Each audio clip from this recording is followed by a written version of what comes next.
Hi friends, మీరు చూస్తున్నారు let's learn English YouTube channel with Prasan sir. నా ఛానల్ని సబ్స్క్రైబ్ చేయని వాళ్ళు కింద ఉన్నటువంటి red colour subscribe button click చేసి పక్కన ఉన్నటువంటి బెల్ ఐకాన్ క్లిక్ చేసి నేను అందించేటువంటి లేటెస్ట్ అప్డేట్ ని మీరు అప్పటికప్పుడు పొందగలరు.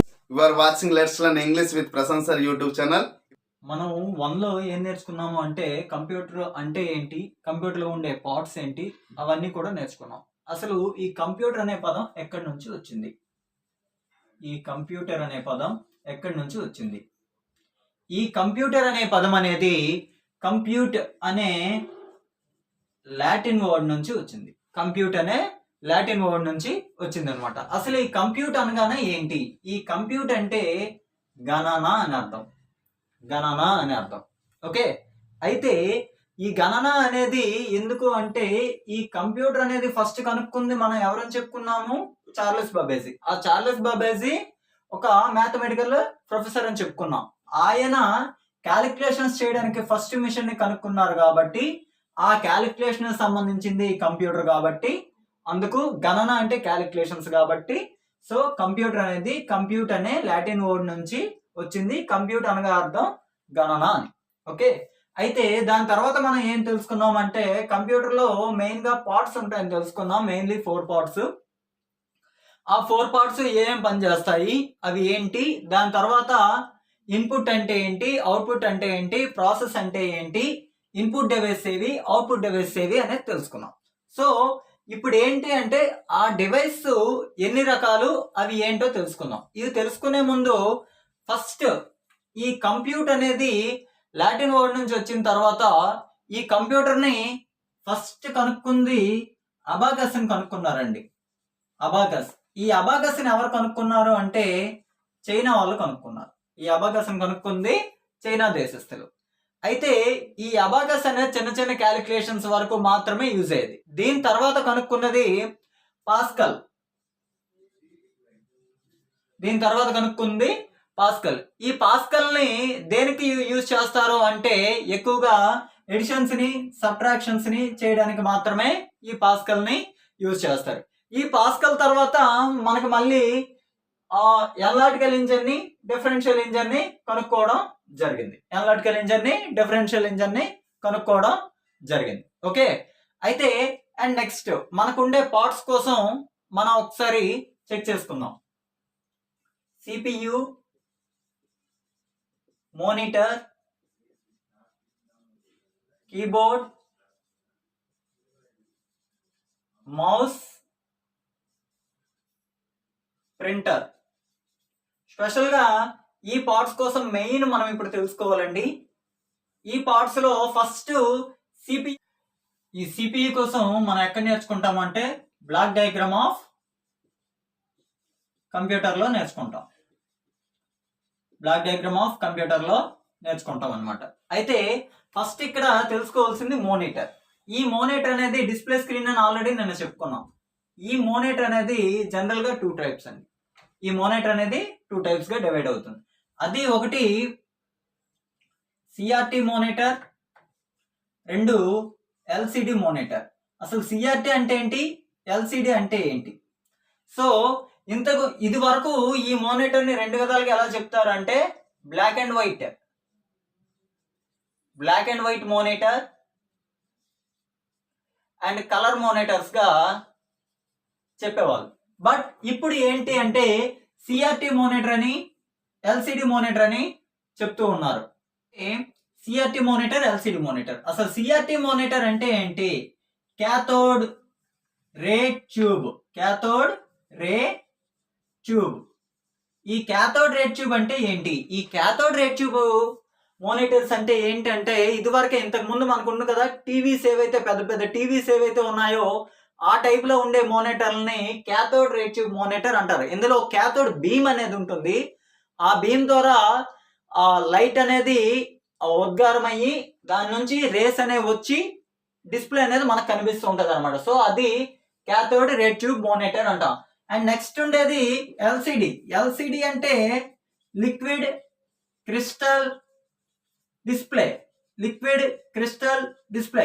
ఈ లిక్విడ్ క్రిస్టల్ డిస్ప్లే అంటే ఏంటి అంటే ఇప్పుడు ఉండే మోనిటర్లు సన్నంగా ఎల్సిడి లా ఉంటాయి కదా, సో వాటిని లిక్విడ్ క్రిస్టల్ డిస్ప్లే మానిటర్స్ అంటాం. అయితే ఈ ఎల్సిడి మానిటర్సే కాకుండా ప్రెసెంట్ ఎక్కువగా అందరూ యూజ్ చేస్తున్నవి ఎల్ఈడి మానిటర్స్. అదేంటి సార్ ఎల్సిడి మానిటర్ అన్నారు, ఎల్ఈడి మానిటర్ అన్నారు, రెండింటిని ఎలా డిఫరెన్స్ ఏంటి అని మీకు డౌట్ రావచ్చు.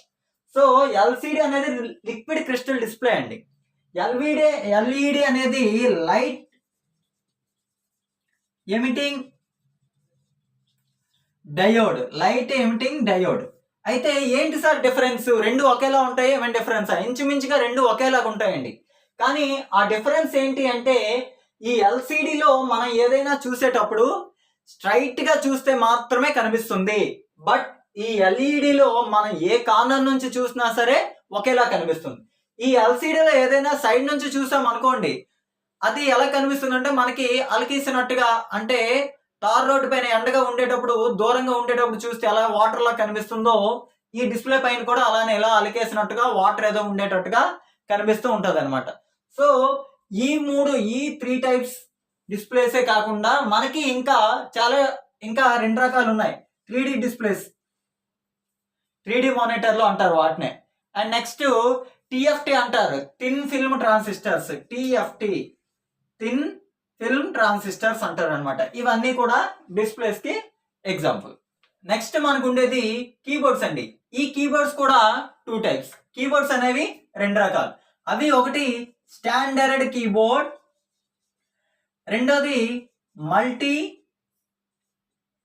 Media keyboard. మల్టీమీడియా కీబోర్డ్ అదేంటి sir? Standard keyboard, multimedia keyboard రెండింటికి డిఫరెన్స్ ఏంటి, ఎలా తెలుసుకోవచ్చు అంటే స్టాండర్డ్ కీబోర్డ్ లో ఎప్పుడు కూడా 104 to 108 కీస్ మాత్రమే ఉంటాయి. 104 to 108 కీస్ మాత్రమే ఉంటాయి. అదే మల్టీమీడియా కీబోర్డ్ అనుకోండి 110 అబౌవ్ కీస్ అనమాట ఉంటాయి. మల్టీమీడియా కీబోర్డ్ లో 110 అబౌవ్ కీస్ అనేవి ఉంటాయి. సో ఈ రెండింటికి డిఫరెన్స్ ఏంటి, ఎలా తెలుసుకోవచ్చు? మనం ఎప్పుడు కీస్ కౌంట్ చేసుకోవాలా అంటే అలా అవసరం లేదు అండి. దీని డిఫరెన్స్ ఎలా తెలుసుకోవచ్చు అంటే స్టాండర్డ్ కీబోర్డ్ లో ఉండే కీసే మల్టీమీడియా కీబోర్డ్ లో కూడా ఉంటాయి. అవే కాకుండా volume up, volume down, volume up, volume down. And next play, దీని సింబల్ ఇదండి, ప్లే. పాజ్, పాజ్ దీని సింబల్ ఇది. Okay. And next stop, stop. Okay. And next, next. Okay. Previous. Okay. Forward, forward, backward. Okay. ఇలా ఉంటాయి అన్నమాట ఈ symbols అన్ని కూడా. సో వీటి ద్వారా ఇందులో ఖచ్చితంగా ఇవి రెండు ఈ 4 ఖచ్చితంగా ఎడిషనల్ గా ఉంటాయండి. ఇవన్నీ లేకపోయినా ఈ 4 ఖచ్చితంగా ఉంటాయి ఇందులో మల్టీమీడియా కీబోర్డ్ లో.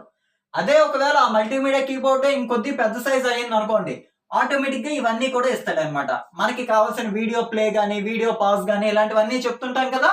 సో అలాంటివన్నీ కూడా మొబైల్లో మనకు ఉంటాయి కదా, అవన్నీ కూడా ఇందులో ఉంటాయి అనమాట. అదే మల్టీమీడియా కీబోర్డ్. స్టాండర్డ్ కీబోర్డ్ లో మాత్రం కంప్లీట్ గా 104 to 108 కీస్ మాత్రమే ఉంటాయి. Okay, understand. And next mouse అండి. ఈ మౌస్ కూడా మళ్ళీ డివైడ్ ఇంటూ 2 టైప్స్ అండి. Mouse also divide into 2 types. What are they? General గా మౌస్ అనేది చూస్తూ ఉంటాం, మౌస్ లో మనం మూవ్ చేస్తూ ఉంటాం, ఆపరేట్ చేస్తూ ఉంటాం. మరి 2 టైప్స్ ఏంటి? సో ఈ మౌస్ అనేది ball mouse and optical mouse. Ball mouse and optical mouse. What is the difference between ball mouse and optical mouse? Ball mouse, optical mouse general గా మనం ఇప్పుడు చూస్తూ ఉండేవన్నీ కూడా ఆప్టికల్ మౌస్ అండి. ఈ ఆప్టికల్ మౌస్ అనేవి ఏంటవుద్ది అంటే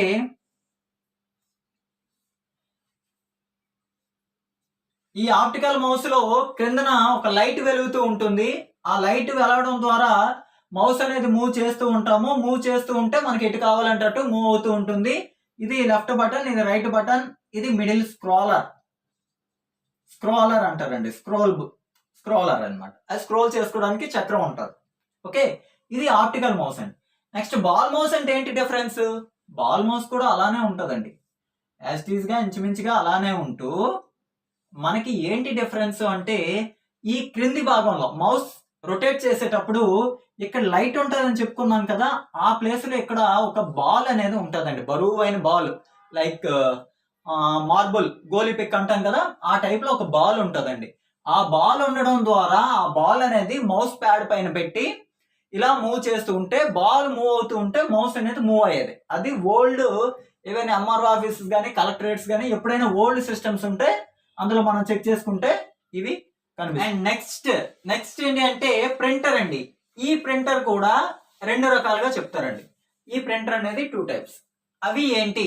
ఒకటి ఇంక్ జెట్ అండి, ఇంక్ జెట్.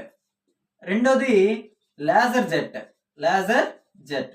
అదేంటి సార్ ఇంక్ జెట్ ఏంటి, లేజర్ జెట్ ఏంటి? ఈ రెండే కాకుండా ఇంకా మూడోది కూడా ఉందండి. ఆ మూడోది ఏంటి అంటే డాట్ మ్యాట్రిక్స్ ప్రింటర్ అంటారు. Dot matrix printer. సో ఈ డిఫరెన్స్ ఏంటి? ఇంక్ జెట్ అంటే ఏంటి, లేజర్ జెట్ అంటే ఏంటి, డాట్ మ్యాట్రిక్స్ ప్రింటర్ అంటే ఏంటి? సో ఇంక్ జెట్ ప్రింటర్ అంటే లిక్విడ్ అండి, కంప్లీట్ గా లిక్విడ్ తో ఇది ఉంటది. ఇందులో ఉండే ఇంక్ కలర్ అంతా కూడా ఒక బ్లాక్ అండ్ వైట్ ప్రింటర్ అయితే బ్లాక్ అండ్ వైట్ లోను, ఓన్లీ బ్లాక్ కలర్ లోను. బ్లాక్ అండ్ వైట్ అయితే ఇంక్ జెట్ లో మళ్ళీ 2 రకాలండి, ఒకటి black and white, 2 colour. So ఈ ఇంక్ జెట్ లో లిక్విడ్ మాత్రమే ఉంటది. అదే black and white colour printer లో, బ్లాక్ అండ్ వైట్ ప్రింటర్ లో అయితే ఓన్లీ బ్లాక్ కలర్ మాత్రమే ఫిల్ చేసి ఉంచుతాం. లేదు కలర్ ప్రింటర్ లో అనుకోండి, కలర్ ప్రింటర్ లో 3 టైప్స్ ఆఫ్ కలర్స్ ని, 4 టైప్స్ ఆఫ్ కలర్స్ ని మనం ఫిల్ చేస్తాం. 4 టైప్స్ ఆఫ్ కలర్స్ ని మనం ఫిల్ చేస్తాం. సో అది ఇంక్ జెట్ అండి. ఈ ఇంక్ జెట్ అనేది ఏంటి అంటే వేరంగా మనం ఇంక్ ఇచ్చేసిన తర్వాత దానిపైన ఏమాత్రం వాటర్ డ్రాప్స్ కానీ లిక్విడ్స్ ఏవైనా కానీ పడితే వేరంగా ఇంక్ అనేది చెదిరిపోయే అవకాశాలు ఎక్కువగా ఉంటాయండి. అండ్ నెక్స్ట్ లేజర్ జెట్ అండి. ఈ లేజర్ జెట్ అనేది ఏంటి అంటే ఇది పౌడర్. ఈ పౌడర్ తో ఇది రన్ అవుతుందండి. ఈ లేజర్ జెట్ అనేది పౌడర్ తో అంటే మాక్సిమం అన్ని దగ్గరలో యూజ్ చేసేవన్నీ కూడా లేజర్ జెట్స్ అండి. ఇంక్ జెట్స్ అనేవి ఎందుకు యూజ్ చేస్తారంటే కలర్ ఫొటోస్ అవి తీయడానికి మాత్రమే ఇంక్ జెట్లని యూజ్ చేస్తారు. ఓకే, ఈ లేజర్ జెట్ అనేది పౌడర్ తో రీఫిల్ అయి ఉంటుంది అనమాట. ఓకే, అండ్ నెక్స్ట్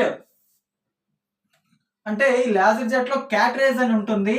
ఈ క్యాటరేజ్ లో పౌడర్ అనేది ఫిల్ చేస్తాం అనమాట. ఈ క్యాటరేజ్ లో పౌడర్ అనేది ఫిల్ చేసుకుని ప్రింట్ తీయడానికి యూజ్ చేస్తాం. ఈ డాట్ మ్యాట్రిక్స్ ప్రింటర్ అనేది దేని ద్వారా వర్క్ చేస్తుంది అంటే రిబ్బన్ ఉంటుందండి.